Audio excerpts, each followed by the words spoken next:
Don't you love Instagram polls with absolutely zero context? Recently, I made my Instagram followers choose between Virgo and Aquarius, and I didn't tell them why, but I will show you why today.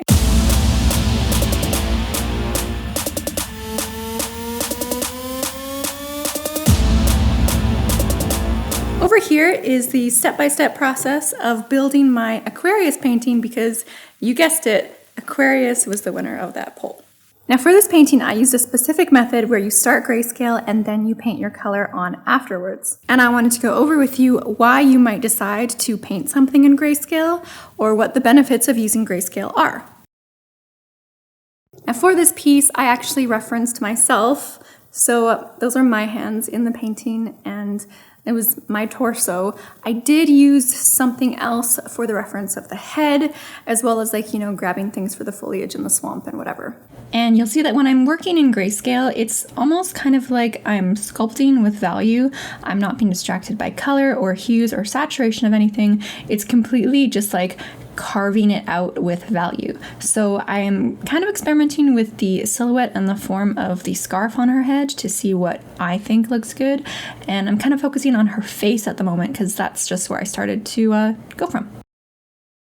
So really it's just like a multi-tiered step to achieve the final painting, which is what we always do anyway, only this one is more organized. And the reason I say it's more organized is because it's a very step-by-step process. You have your sketch, you have your references, you sculpt out your value, and then you add your color on top. So it's a very easy to follow process. Simple and straightforward.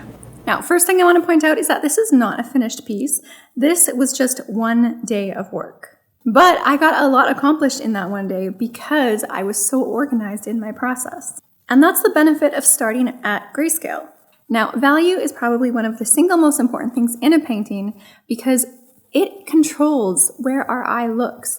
Color is secondary, value is first. And it prevents you from having muddy colors. So in a sense, the way that I work with this is I make a thumbnail, I make a color thumbnail, so I have an idea of what colors and color harmony I'm going to be using. And then I did the value-based painting, which technically I'm going to be considering more like an underpainting. And then my third step is I actually do apply that color rough on top of the grayscale value painting, and then I finesse it from there. So like I said, there are a myriad of things that are beneficial about starting in grayscale. Particularly, I like to make sure that the composition is just working as a whole, and this just makes that process go by so much more quickly. You can hammer out your highlights, your contrast, your edges, all of those things. But I mean, you do have to be careful that you don't paint too dark or else you can kind of mess up your color stage later on. So what are the downsides of doing a value-based painting? Well, the downsides are sometimes if you think in color, it can be really hard to kind of get that nice color harmony going on that you are comfortable with if you start with grayscale. Another downside to doing the value-based painting is if you rely on it entirely, then you're actually going to find that a lot of your painting looks dead. And that's because you really have to hit it hard with that painting on top afterwards in order to make it come alive. I'm hungry.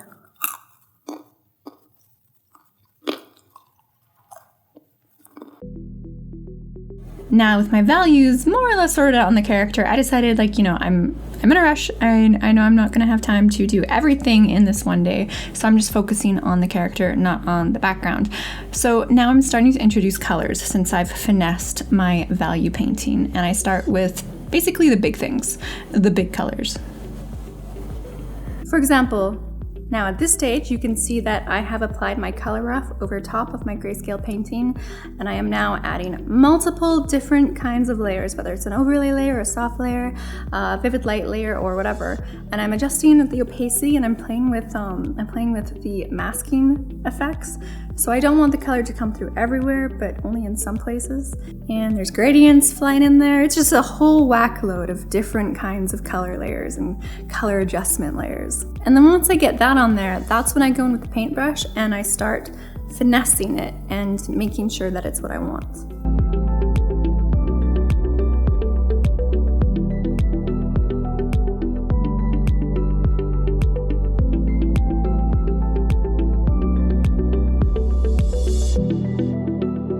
As you can see, I went for like kind of yellows and golds, played with some blues as well as some pinks. But you don't have to oversaturate something to make it seem poppy. Sometimes, like in the case of this cloud in the background, it's pretty much the only thing that's truly pink aside from what's going to be the carnations on the side.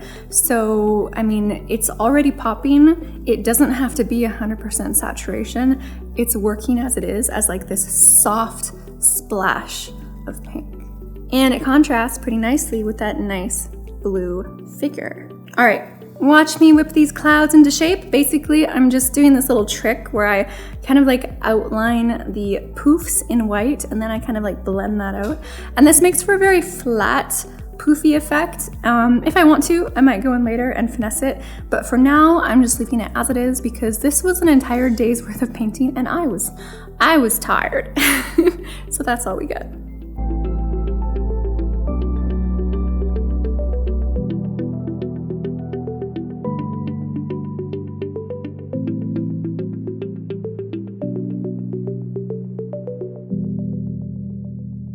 I topped this all off with some gold foil collage elements in there, which you can get a close-up of here. I thought it was cool. And there we have it. I hope you guys enjoyed the process. Maybe you were encouraged to maybe try some grayscale painting of your own. But I highly encourage it. It's something that a lot of professionals in the field do. And I normally just jump straight to color because that's just my comfort zone. And I kind of like playing with really strong saturations from the get-go. However, that being said, it is not outside of my wheelhouse to do grayscale and value paintings. And sometimes I do find that sometimes, depending on the piece, it is better to work that way. Really, it's just a matter of choosing the method that you want in order to achieve overcoming a problem.